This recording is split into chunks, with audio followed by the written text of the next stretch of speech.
September, a very important month for beneficiaries of Social Security, retirement, disability, SSDI, survivors, and SSI.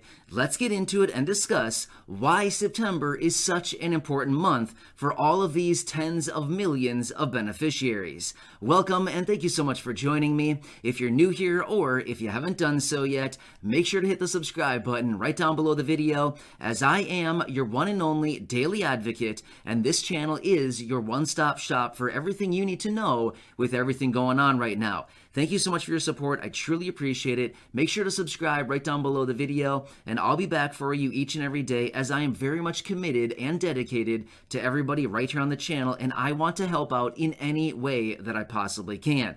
Feel free to share this video with your friends, family, social media, ask them to come over, check out some videos, and of course, subscribe to the channel. Thank you once again. I truly appreciate it. Let's get into it and discuss why September is such an influential and impactful month for all of these tens of millions of beneficiaries receiving Social Security, retirement, disability, SSDI, survivors, and SSI benefits. Well, now that we are rapidly approaching the middle of the month, side note, where has this month gone already, right? We're almost halfway through the month already. Wow, it is going very, very fast.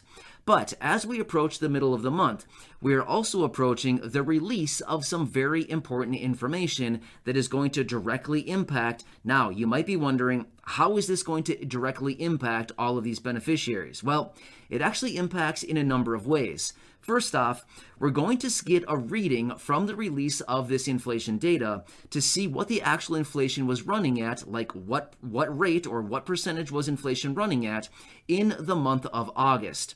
Now, here's what happens. Okay, so it's running like a month behind. That's typically how it does it, because they need to come in, grab all the numbers, and run the calculations and get everything put together, and then they release it the middle of the following month, and that happens to be, so it's going to give us a read on inflation for the month of August. Once again, as all of us know, inflation especially hits fixed income beneficiaries the hardest during this time right now, because once again, prices continue to rise out in the real world on goods and services, the things that we are buying each and every week that we need for the necessities of life. Meanwhile, your income, as in your benefits, are staying the exact same. Yeah, it's an equation that is unfortunately just not working for a lot of people right now.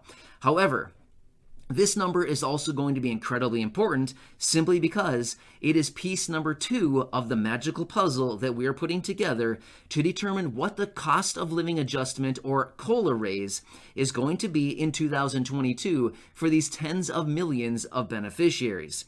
Now, here's the thing. We have July. We have the CPI and the inflation data from the month of July. We're going to be getting, very shortly here, the release for the month of August. And in mid-October, on exactly October 13th, we'll be getting the release of the September inflation data. Now, of course, we don't know that yet because we're still, about halfway through the month of September, and it has not been procured quite yet. However, we will get all that information for September in mid-October.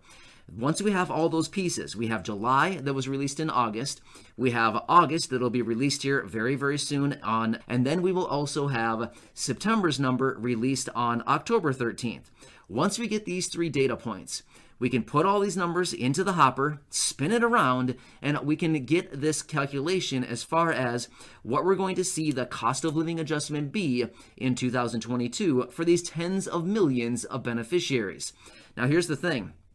Across all of these benefits, Social Security, retirement, disability, SSDI, and survivors benefits, as well as SSI, we're looking at nearly 80 million beneficiaries. That's a lot of people. It's a huge percentage of our population in this country. Well, as a result of whatever this turns out to be, as in the inflation as far as these 3 months, because that's how Social Security calculates it, then we will get the official announcement out of Social Security shortly thereafter, sometime in October, that'll let us know what the raise is actually going to be in regards to the cost of living adjustment. Now, we've seen numbers and estimations all across the board. Throughout this year, it continues to tick higher, it seems like, on a monthly basis, as far as estimations as to what the cost of living adjustment could actually be in 2022. Now, we've seen estimates anywhere across the board from 4.7%, 5.1%, 6.1%, 6.2%. I've even seen some estimates at 7.2%. We've talked about that before. Yeah, it is all across the board, but ultimately it continues to rise, what seems to be like a month-over-month basis. So in a matter of just a short time from now, we should be getting the next estimate as far as what the cost of living adjustment could be in 2022, right? But again, we'll have that official number here in about a little over a month from now. We'll get that official number out of the Social Security Administration. Now, here's the thing about it. It is not official until we get the actual official announcement out of Social Security. Once we get it from them, then it's written in stone, and then we can figure out what the actual benefit will be. And many of you know who receive these benefits, you typically get your annual letter from the Social Security Administration, usually sometime in early December, where they lay out right there on your letter basically what your new benefit will be in 2022 or the following year. And then, of course, the dreaded premiums as far as Medicare and all of that they extract from your benefit before you get it. Yeah, we don't like talking about that, but ultimately that is one of those things that is on that letter. But either way, very soon here we will be getting this very important number, and ultimately from there on we can start calculating once again some estimates as far as what your new benefits could look like going forward in 2022. So yeah, now again, I've said this many times now when I talk about the cost of living adjustment. Inevitably, every time I always get the comments down below, and I totally get it. The cost of living adjustment is like one of those things. It's like, it's really good, but yet it's also kind of bad, right? It's you get the raise on your benefits, but then it's followed up shortly thereafter by them, of course, reducing other benefits, maybe like your SNAP benefits, raising Medicare Part B premiums, possibly taking away other benefits that you receive, maybe like housing assistance, utility assistance, other things like this. I get it. It's a really unfortunate situation.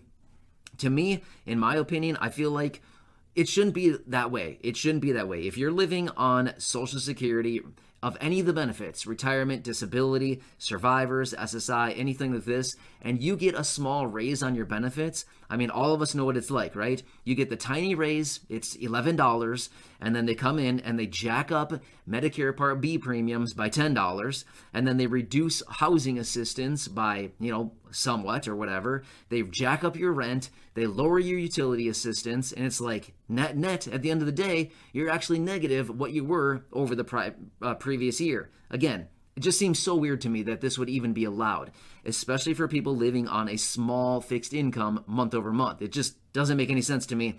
And I'm guessing if you're watching this video, you probably are thinking the same thing. The dreaded cost of living adjustment. A lot of times it's good because you're getting more money, but at the end of the day, a lot of times the expenses also increase, therefore resulting in a lot of times a net loss for a lot of people, which is not a cool thing. But either way, this year or going into 2022 looks like it should be a pretty healthy cost of living adjustment. Hopefully this time it'll offset some of those other expenses a little bit, therefore allowing you to actually get a higher benefit at the end of the day that you can actually take home, right? That would be pretty nice too. And then remember, also in just a matter of a couple weeks from now, you'll be getting that higher SNAP benefit as well as with that raise that the administration announced just a few weeks ago, right? So that'll be going into effect here in just a couple weeks as well. So either way, I want to lay it out, let you know what is going down here. In just a matter of a short time from now, we'll be getting that new information as far as the new inflation data for the month of August. So I'll be back for you. I'll let you know what that number is. I'll let you know everything going on. So thank you so much for your support. I truly appreciate it. Subscribe down below, and of course, share this video with your friends, family, social media. Ask them to come over, check out some videos, and of course, tell them to subscribe to the channel. Thank you so much. I really appreciate you. And please remember, I'm here to help out in any way that I can each and every day. Enjoy, and I'll catch you again. Enjoy.